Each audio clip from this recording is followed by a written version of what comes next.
Welcome to the Masters of Travel program.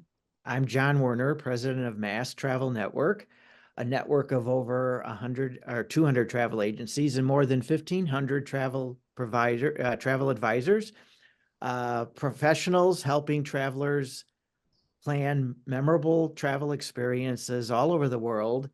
And one of those destinations is Spain, a beautiful country that offers spectacular cities and breathtaking landscapes. My guest on this program today is Miguel Sanz, who is the Director General of Tour Hispania, Spanish National Tourism Organization. He's been with them since July of 2020. Previously, he was the Director of Tourism for the city of Madrid. And Miguel, you want to tell us just a little bit more about your professional career in tourism? Yeah, I think I'm the luckiest guy in the world because I have one of the best jobs in the world.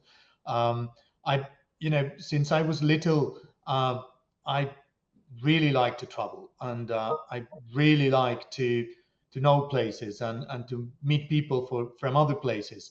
And suddenly, you are responsible for welcoming people to your home city or to your country, and to show them what's best about your country. For me, this is like, I would do it for free. Don't tell my boss.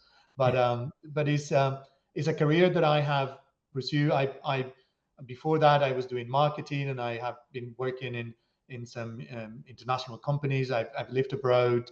I lived in the States. I lived in the city of Seattle, Washington State, when I was a student. And I think that after wandering around the world, I went back to Spain to tell people how wonderful our country is. Well, that's great. And thank you for sharing all of that. I thought we would begin by talking about some things that I know a lot of American travelers are always thinking they associate with Spain or think about when they want to travel to Spain. And I wanted to begin with uh, saying that Barcelona, Madrid, Andalusia are very popular destinations in Spain. What are a few other hidden gems that don't get the same attention, but are also among the best places to visit? I would say Spain, for those who are not familiar with the geography of the country, is a relatively small peninsula in the southwestern tip of Europe. So we are between the sizes of California and Texas, a bit bigger than California, a bit smaller than Texas. But it's a small continent in itself. So in the northwest, we face the Atlantic Ocean. In the east, we face the Mediterranean Sea. Most of the country is a plateau in the peninsula. So Madrid is the second highest capital in Europe after Geneva, after Bern in Switzerland. And then we have two archipelagos, one in the northern coast of Africa, and then one in the middle of the Mediterranean, the Balearic Islands. So it's a very, very, very diverse country. It's a country where you have green mountains in one part, and then you have dunes, desertic dunes in another part. You have tropical islands, and you have Mediterranean, seaside. So it's a very, very, very diverse country in terms of geography, but also in terms of culture. Spain has been a crossroads in the last 2,000 years, or more than 2,000 years. We've been invaded by just about anyone. We had first the Greeks, the Tunisians, the Romans, and then the Arabs, the Visigoths. So this is a crossroads of cultures. Here is where the three most important religions and communities lived in peace for many years and many centuries. Christianity, Judaism, and the Muslim world, they all share our peninsula back in the 1500s and in the 1400s and in the 1300s. It's a very diverse country in geography. It's a very diverse country culturally speaking, of a European tradition, but also of an Arab tradition, and also of a Mediterranean tradition. Uh, and I would say in this little country, as I said, about the size of Texas or California, we have 3 or 4 different official languages. We speak Spanish, which in Spain is also called Castilian, which is one of the big regions in Spain. There's another language which is Catalan, spoken mainly in the Mediterranean side of Spain. We have Basque, which is a language spoken in the north part of Spain, Galician in the western part of Spain. So it's a very diverse country. It's like a small continent that can be reached, in a few hours drive, one part from the other. Yeah, so true. I know geographically, Spain is considered a small country, but it is really immense and vast in terms of, like you mentioned, the landscapes, the different cultures and the languages spoken. So I also know a lot of people like to get around by train, and so if they can you tell us a little bit about the ease of getting around Spain by train to all the different regions? And what is the travel time between places, from Madrid to Barcelona or Madrid to Malaga? Um, Yeah. can you tell us a So, little about so, that? so you asked me before also about the hidden gems of, apart from Madrid, Barcelona, and Andalusia. And Spain is the perfect country, as you say, as you were saying, to discover by train. We have the largest network of high-speed train in Europe, and is second in the world, only behind China's high-speed train network. So it's very easy to travel around the country in a very efficient, train system, a train network. One of those hidden gems, I would say, is the north of Spain, what we call green Spain, or España Verde, because it's very green. It would resemble like Ireland or Scotland. It's very hilly and very green. It borders it faces the Atlantic Ocean, to what we call the Cantabric Sea, and it's a place that is easily reachable from Madrid by train. You can go from Madrid to Asturias, for example, in just under 3 hours. You can go from Madrid to Galicia and to Santiago de Compostela, which is also well known because it's the end of the St. Jake's, the Camino de Santiago, the St. James Way, and it's under 4 hours of a train ride. But also you can go to Andalusia. Seville is 2.5 hours. Cordoba is an hour and 45 minutes. Granada, it's around 2 hours and a bit. Malaga is under 3 hours. So it's easily reachable from Madrid. And then, of course, you can travel from either Barcelona or Madrid to each other in between 2 hours and a half and 3 hours. And you can go to Valencia, which is another beautiful Mediterranean city, in an hour and a half, in less than 90 minutes. So either from Barcelona, either from Madrid, which are the main, gateways from the States to Spain, you can easily travel the country by train in very reasonable times. And there is also a train ticket, which is called Spain Rail Pass, by Renfe, which is the national train operator, that allows you to buy different segments, or a bunch of segments, which is easy and very convenient at a very good price. And then you can buy, I don't know, 6, 9, 10 segments to travel from one city to the other. So it's easy, it's convenient, and I would say it's quite inexpensive. Yeah, that's great. I didn't realize that the rail network was so large. I mean, I knew you could get around Spain easily by train, but to be second in the world, the network, that's great to hear, and it makes it so easy and affordable for travelers to get around Spain, and they don't have to necessarily concentrate just on one area. They can really get out and explore. So that's so wonderful. Um, I know a lot of, we mentioned culture early on in the conversation. The Prado in Madrid is among the most famous museums in the world, but there's so many great museums throughout Spain. What would you consider some other must-see for visitors that don't get as much attention as the Prado? So I would say that's a great question, because I think that when we travel, one of the things we like to see it's the culture. I mean, either the local culture or international renowned artists that can only be seen in certain museums or in certain places. So I would say that Spain has one of the largest museum networks in Europe, which is a very cultural continent. Um, I would say that, and I would divide it between destinations.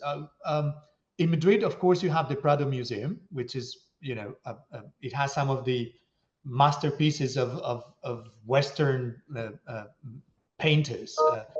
But I would say that also the Reina Sofia Museum, which is the modern art museum, has some of the most iconic paintings in our history. One of them being the Picasso's Guernica, which is something that whenever I go to see it, and I've been hundreds of times to see the Guernica, and every time it gives you different intensity, a different vibe, because it was painted during the Civil War in Spain, which was a war just before the Second World War. It was all the bad things that the Second World War had happened in Spain a few years before that, and that is something that is good to see once in a while, to remember us how terrible wars are, and how terrible these wars in Europe and the entire world were in the 20th century. But in Spain, we have also, and in Madrid in particular, we have also some small museums. And one of the newest museums, one I recommend everyone to go, is the new museum for the Royal. It's called the Gallery of the Royal Collections.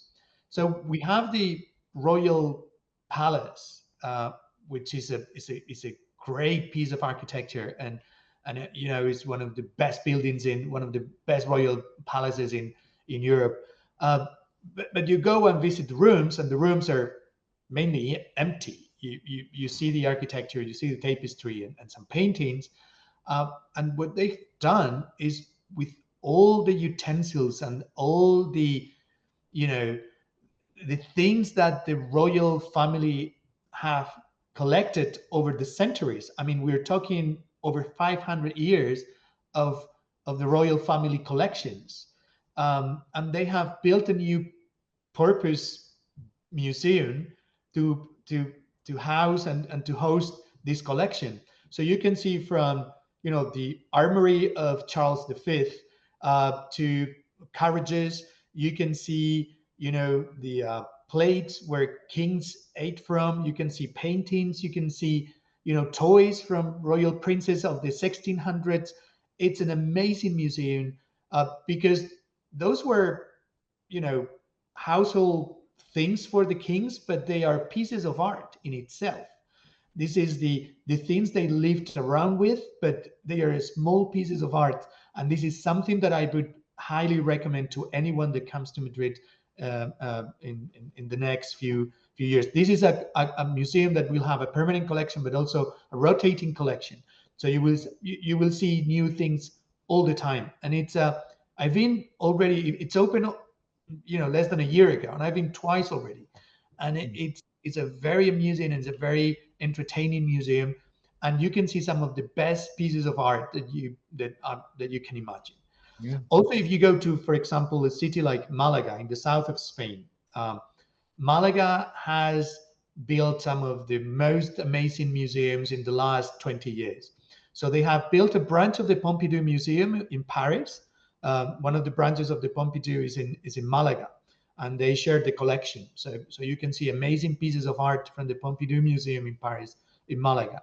But they also have the Picasso Museum. Picasso was born in Malaga, and the family and the painter donated a lot of his works to the city, and they've built this amazing museum dedicated to Picasso, and it's a must see if you're a lover of Picasso and 20th century painting. This is a must see museum. And also they have a new Thyssen museum. You know that the Thyssen family is one of the grand collectors of European paintings and American paintings of the 20th and 21st century. They have a great museum in Madrid, and they've opened a branch in Malaga as well. So these are relatively smaller museums than the Prado Museum, but they are great museums that you can easily visit in half a day, in a day, and they are in a beautiful city like Malaga. And there are also one of my favorites, and I would say this is your friend talking. This is my favorite places. So I particularly like a little museum up north near the city of San Sebastian. It's called Chillida Lecu. Chillida is a sculptor from the 20th century in Spain. It's got art, public art, in many cities in the States, in Spain, in Europe. He has a famous one in San Sebastian, which is called El Peine de los Vientos, which is the comb of winds, that is facing the Atlantic Ocean. Is one of the postcards of the city. Chillida Lecu was his home. It was his country's home in next to the city, and the family has set up a full museum, indoors and outdoors, of the best, one of the the best pieces of Chillida.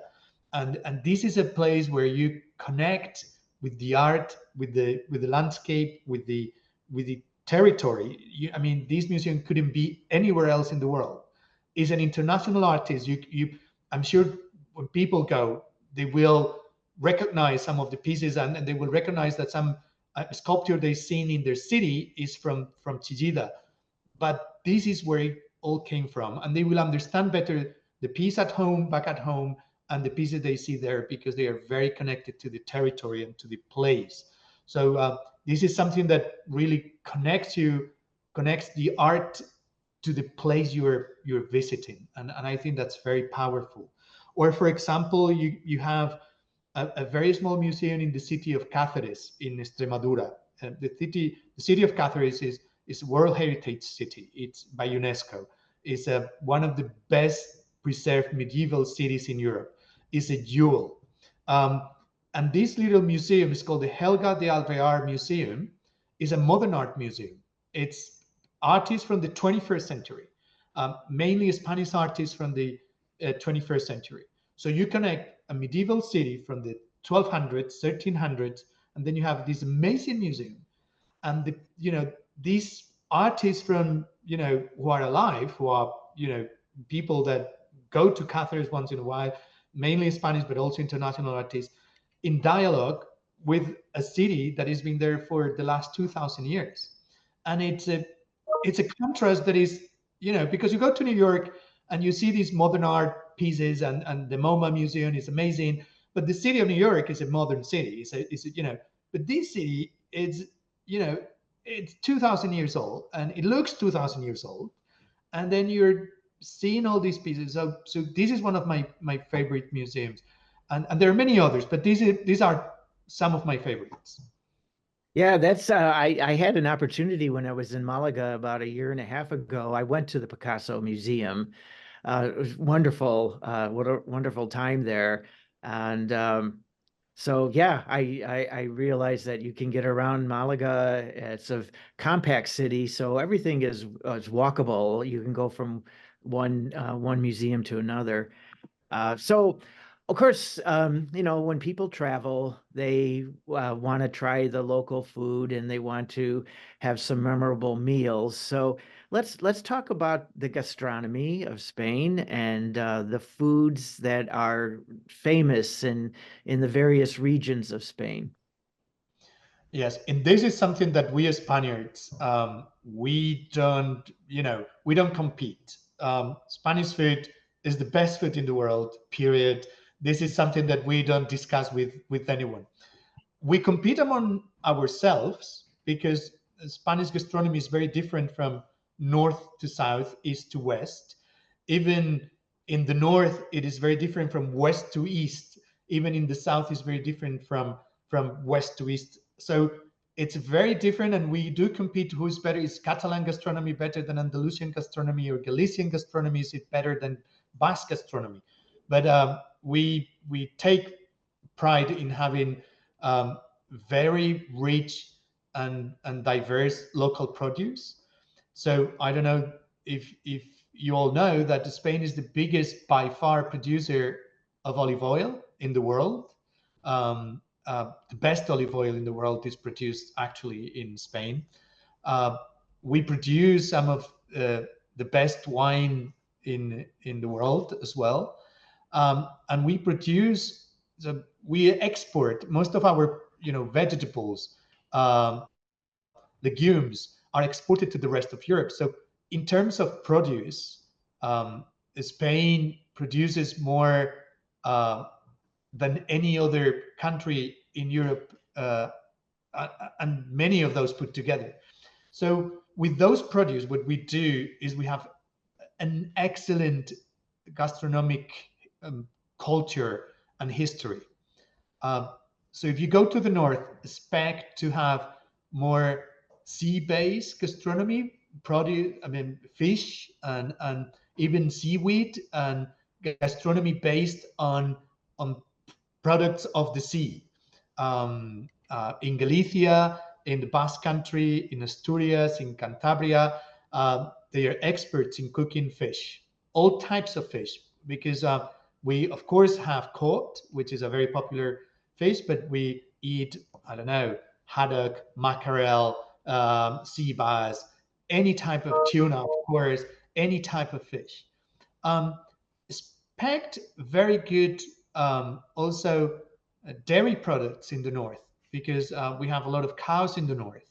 So very good dairy products, cheeses, but also meat. And expect, uh, you know, uh, a culture of heavier food because it's colder there. So people tend to eat food that is more consistent in the north. You go to the south, uh, the climate is milder, temperatures are higher, so food tends to be more based in very good vegetables. The famous gazpacho soup, which is a tomato soup that is famous in the whole of Spain, but it comes from the south. Uh, expect to find some of the best, you know, this is, I don't know which one is first, but tempura, the Japanese, dish. We say in Spain that tempura actually comes from Spain, because we deep fried fish and veggies in Spain in olive oil, since the beginning of times, and it was Spanish travelers that took that to Japan, and they did it their way, but it came originally from the south of Spain. So expect very different products, very different cultures and gastronomic history in Spain, with a common link. The common link is the finest produce, the finest products of all, which are most of them are very seasonal, and it would be, from nearby. So you will find things that are produced in Andalusia be used in Andalusian cooking, and if you go to the north, products from the north will be the ones used. So very local, very seasonal, and very, of course, very healthy. There was an article in a big newspaper recently in the States saying why Southern Europeans live that long, and it is mainly because our diet. We eat, and this is something that I don't know if everyone knows. We don't eat 3 times a day in Spain. We eat 5 times a day. We start at the beginning of the day with a very simple coffee or tea with some cookies, or very light, and then we have proper breakfast at around 10:30, 10:30. We have, then it depends if it's a weekday or a weekend, but we have lunch at 2, which is a bit late for, we had breakfast at 10:30, so we're not hungry by midday or 1 o'clock, so we have lunch a bit later. Then we have what we call merienda between 5 and 6, which is a lighter snack. And then we have dinner from 9 onwards, 9, 9:30 or 10. And this sometimes is confusing for our American visitors because they are used to have dinner at 6, and dinner is the big meal of the day. For us, the big meal of the day is lunch. And I would tell them to let it flow. You will not be hungry. You will eat a lot of times, because if you're hungry in the middle of those meals, you can go and have some tapas, or have some aperitivo. You it is impossible to go hungry in Spain. Um, the thing is when to stop eating in Spain. But don't worry, you won't get fat. It's everything is very healthy, but get with the flow. Try eating the 5 meals we do in Spain. It goes different if it's a weekend or a weekday, but try to do it, and I assure you, you will enjoy a very, very exquisite gastronomy.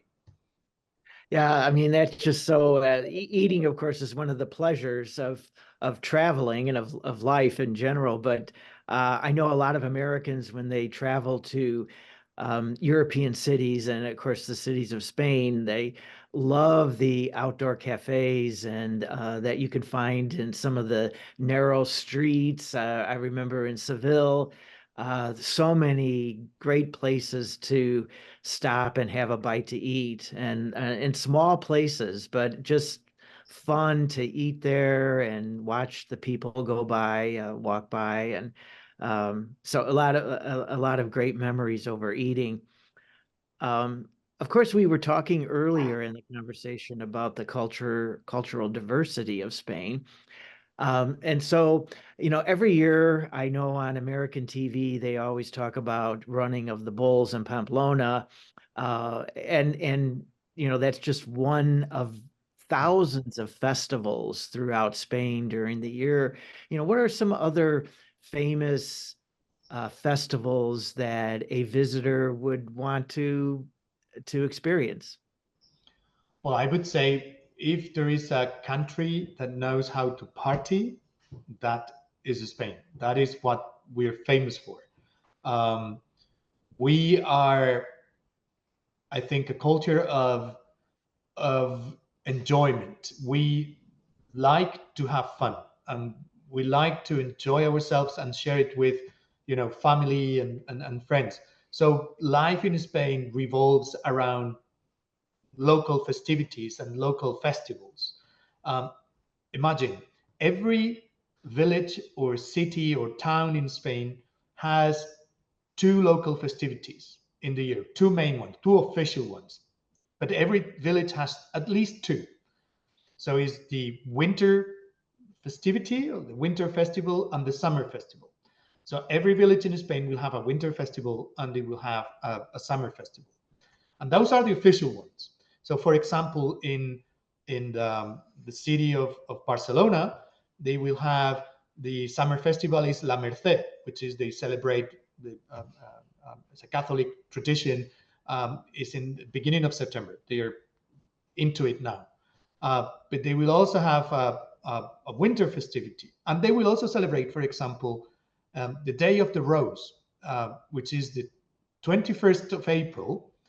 um, we celebrate the 23rd, I'm sorry, 23rd of April. We celebrate the Day of the Book, the day of the, and they call it the Day of the Book and the Rose. So there's a tradition to uh, gift a book to loved ones, and a book or a rose, and sometimes both. So the streets of Barcelona are filled with booksellers and a florist that sell roses, and it lasts for almost all. It is probably that weekend closer to the 23rd of April, the 23rd of April, and the closest weekend. So that's for at least 3, 4, 5 days. The whole city is, full of roses and people giving books to each other. And there are concerts and festivals and festivities. And this is just an example of what happens in Spain. So it is very important that if you're traveling to Spain and you're moving around Spain, you can come to our website, spain.info, or you can go to the local tourist website, or to the info website of that village or city or region, and check out for the local festivities. There is one, for example, one of my favorites. It's in the island of the Balearic island in the Mediterranean of Menorca. Menorca has a festivity, a festival, which are the jaleos. It's like rodeo, but with a J, jaleo. And what they do, they don't run the bulls, they ride horses and they dance the horses. So the jockeys have to make the horses dance on two legs, on 2 feet. And you see, dozens of horses going and dancing with the jockeys and with fulls of people around the villages. So every week during the summer season, each village we will celebrate their festivities. So you can go from one village to the other, one week after the other, to see the horses dancing. You can go to Easter, Catholic traditions. You can celebrate in Galicia, 1,000-year-old Celtic traditions. It is very important. I mean, no matter when you come, if it's wintertime, summertime, spring, or autumn, there will be a festivity somewhere nearby where you're staying. So check it out. Local traditions are very important in Spain because, as I was saying, if you see the fallas in Valencia, I don't know if fallas, this is something very unique to Spain. So fallas are these huge sculptures made in mache paper. So they are built during the whole year. So is the local neighborhood that builds a sculpture, which can be 15 meters high. It can be taller than that, in paper mache, and they are burned in March, the 19th of March. They are all burned at the same time. So all that work put in, all that effort that the local people in the neighborhoods put into building the sculpture to be burned in one day, all together. And this is something very unique. It's a huge festivities. People from all over Spain go to see the burning of the sculptures. But it's amazing, and it's a celebration of life all together. And this is something that which is important, is that we do all these festivals and festivities to share our lives with our neighbors, with our families, with the visitors, with the people that come to Spain to share their time with us. So the real purpose of this is no other than celebrate life. Yeah, and something else that, of course, is unique culturally to Spain. Flamenco is probably Spain's most well-known expression of art, and I believe it originated in Andalusia. But where can someone go to see the best flamenco in Spain? Well, they will kill me in Andalusia if I don't say that it was born in Andalusia. And I would say that anywhere you go in Andalusia, in Seville, in Granada, in Cordoba, in Malaga, all of those places have magnificent, flamenco venues. And I think that the important thing is that flamenco in Andalusia, see, this is a small personal anecdote. Sometimes when you're not from Andalusia, flamenco. Of course, if you're from Spain, you know about flamenco. You listen to flamenco music. It's part of our culture. But when you go to Andalusia, when I went to Andalusia for the first time, you realize how embroidered it is to the local culture and people. And suddenly I was with some local people, and they all started clapping their hands and singing, and it was all of them that knew how to follow the rhythm, and it was all of them that knew what was it about, something that us from the north of Spain would know about the music, but we wouldn't know about how to play it.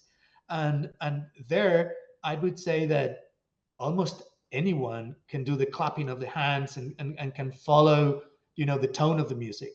And this is how, you know, local flamenco is for Andalusian people.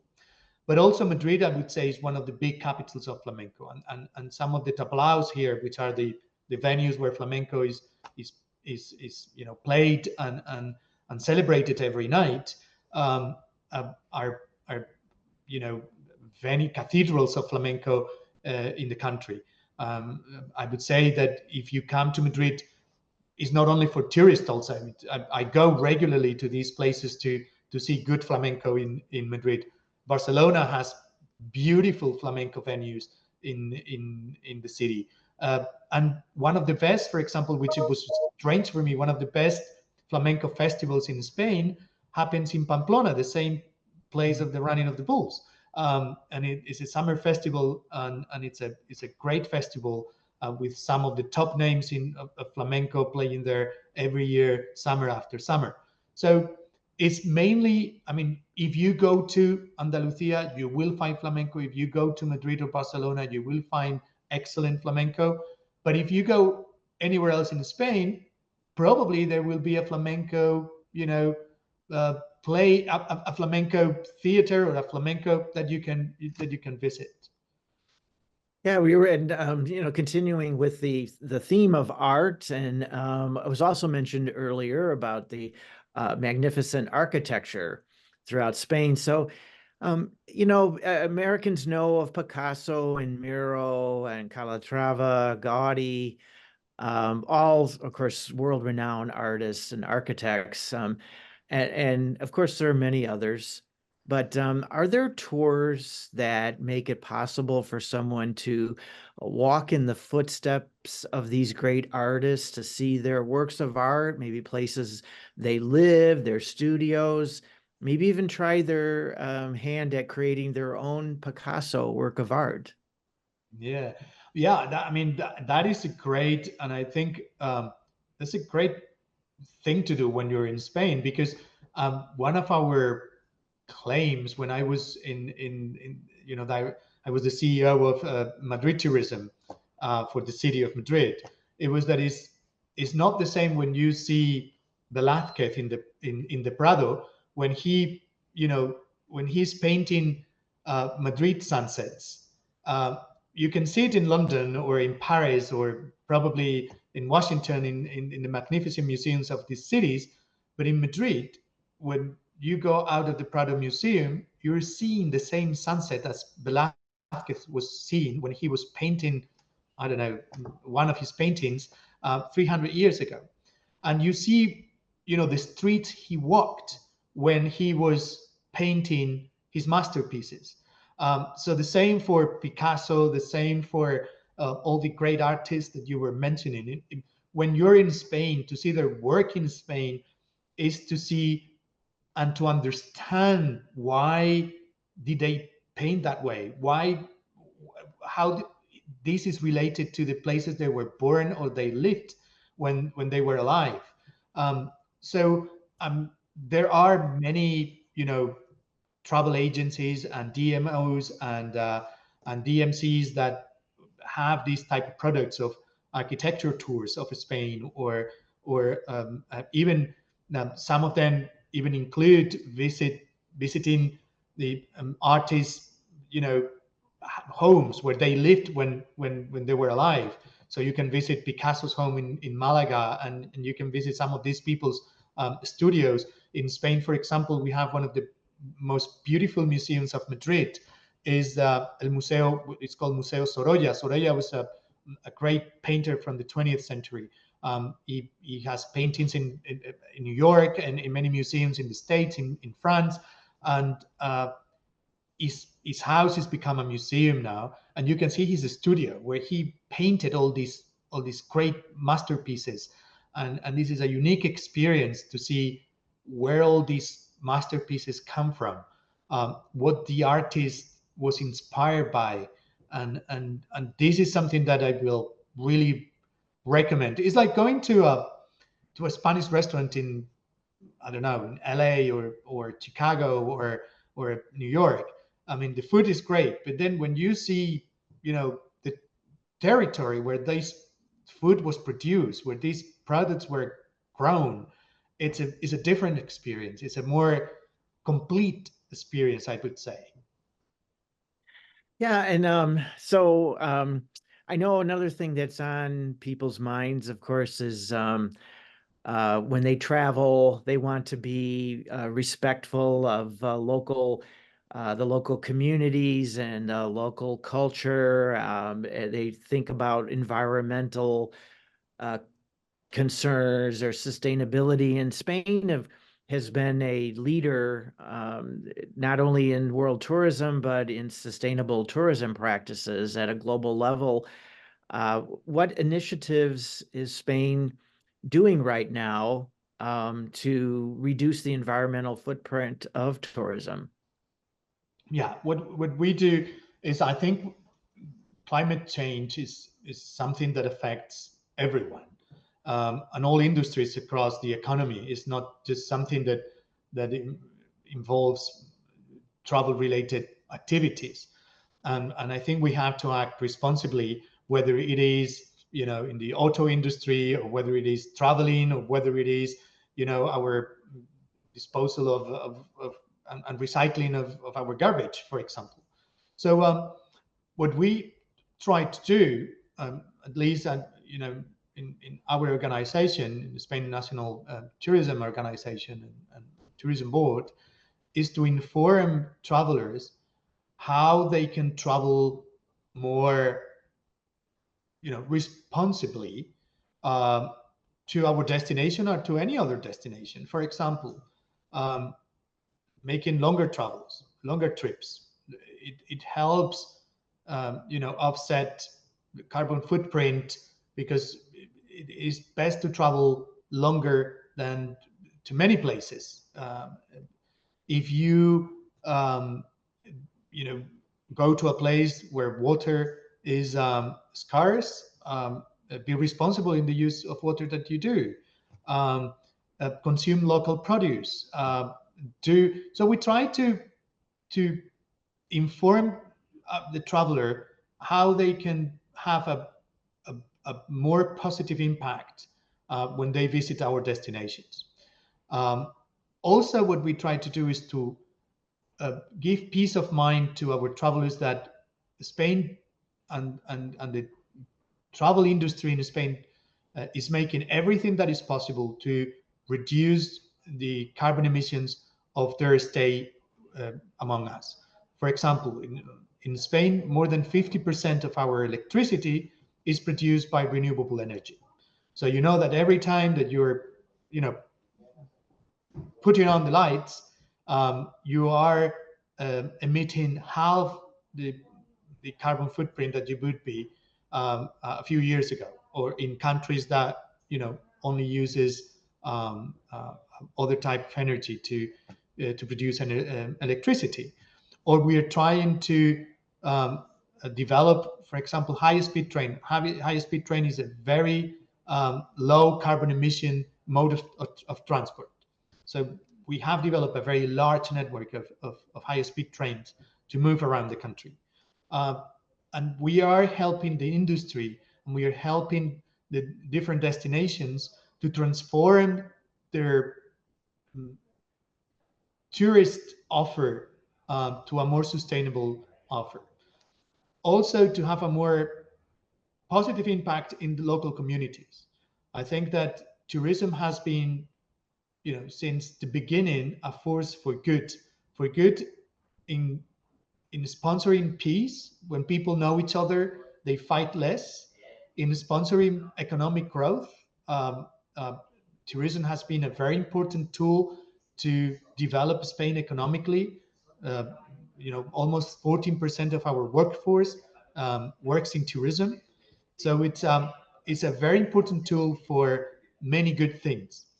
And now what we have to do is also is to have local community into consideration, and think that visitors want to be there to know about the local communities they are visiting, and to improve and to sponsor the interaction between local communities and visitors. And that they are not those two worlds apart. It is good that they mingle and interact with each other, because sometimes, tourism has developed in some places as a as a as a only resort for tourists, and then the visitors on one side and tourists on a different space.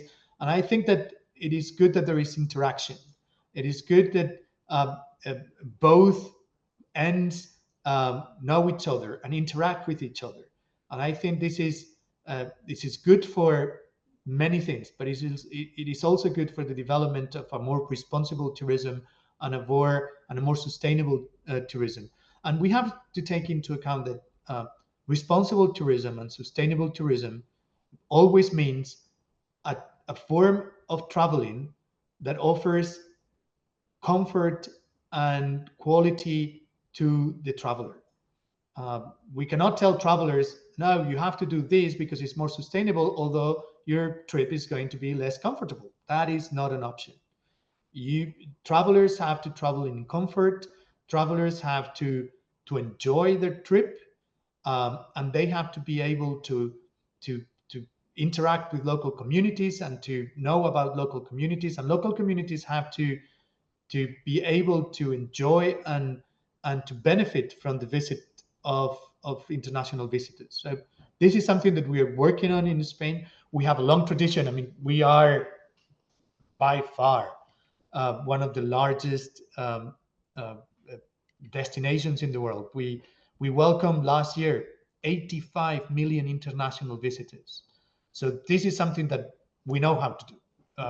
We are a welcoming country, and we know how to welcome people and make them feel welcome.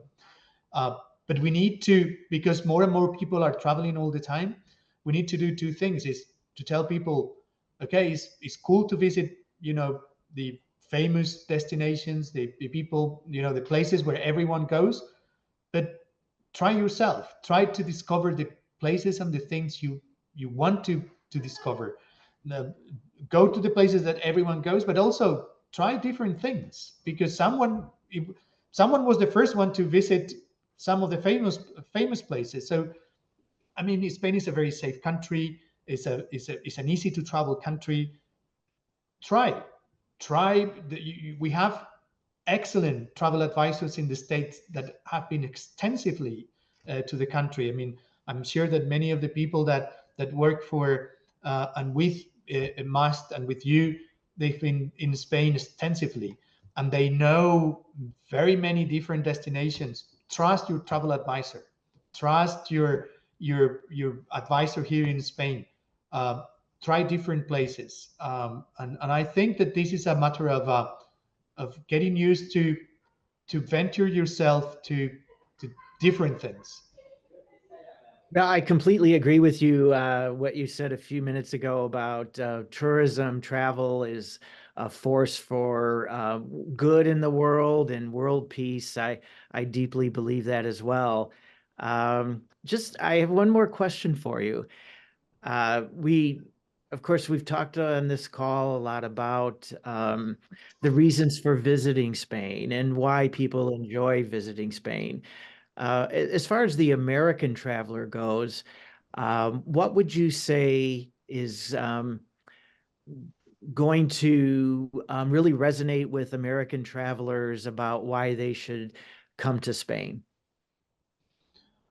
I would say Spain is one of the countries in the world that have, for different reasons, some good, some not so good, but is one of the countries that has shaped, the world as it is, and it has had, and it has an influence in the way the world is. And I think to know the origins of that, and to know the local culture and to know where our world comes from. um, it is important to, to discover these places, and it's important to you know indulge yourself with other cultures that have made an impact in the way we live, and in the way we think, and in the way we the way our life Mhm. is done. And I think this is one of the reasons that Spain is a significant destination. um, Also because I think that Spain is a relatively small country, as I said, but it has a very long history and tradition, and it's a very diverse small peninsula. So if you want to have a diverse experience, if you want to, you know, go deep into very different cultures in a relatively easy trip, Spain is a perfect destination to do that. Um, the climate, mm, I would say that is always nicer to go to a place that is mainly sunny and dry than to go to a place that is always raining and dark. But uh, nevertheless, I mean, the, the, the geography of Spain makes the visit to the country a festival for the eye. So I would say that for nature lovers, Spain is also a great destination because geographically speaking is very diverse. I read the other day, I have to check because I don't know if that is accurate or not, that Spain hosts 80% of biodiversity in Europe, which is, I think, is too high. And I think I have to double check that figure. But it is amazing how a relatively small, piece of land in the southwestern particular of Europe hosts so much life, so much diversity in a relatively small territory. And also, I think that every country has its history and tradition, but we all specialize in some parts of our traditions that we do best. And some countries are known for one thing, and some others are known for other things. And in Spain, we're known for enjoying life. And it's I've lived in France, I've lived in the UK, I lived in the States, I lived in South America, I've lived many places. And what made me come back to Spain, it was a sense that in this country we we're very aware of the importance of enjoying life, and welcoming life as an opportunity for enjoyment and joy. And I think that that is something that can be learned. And I tell my friends when they tell me, um, "What should we do when we come to Spain?" To some of them, I tell them, "Come to see how people live and enjoy life. Come to see," because I remember a conversation with someone in the south of Spain, and I was very business oriented, and I had been to university in the States and in the UK, and I said, "Well, you should grow your business and do all of these, and you will become billionaire." And he told me, "You know what? I have everything I want to have in life, which is good weather, good food, a happy family, and happy friends. I can make more money, but the enjoyment of life is very important to me. And you can." And he told me, "You can learn it too." And that is, and I thought, yeah, okay, this is also important to learn. It's also important to learn how to grow a business, but it's important how to enjoy life. And I think when you come to Spain, and many of my friends have told me that, when you come to Spain, you experience the joy of life. And this is something that can be learned, and it's important to learn, and it's something that is very precious, and that you will not learn it in any university. So I will recommend everyone to come to Spain at least once, and visiting museums, going places, but looking around what what makes people happy in the country, because we are, and by all comparisons, is we are a happy country, and we like to enjoy and we like to celebrate life. So that is Mhm. my tagline, I would say.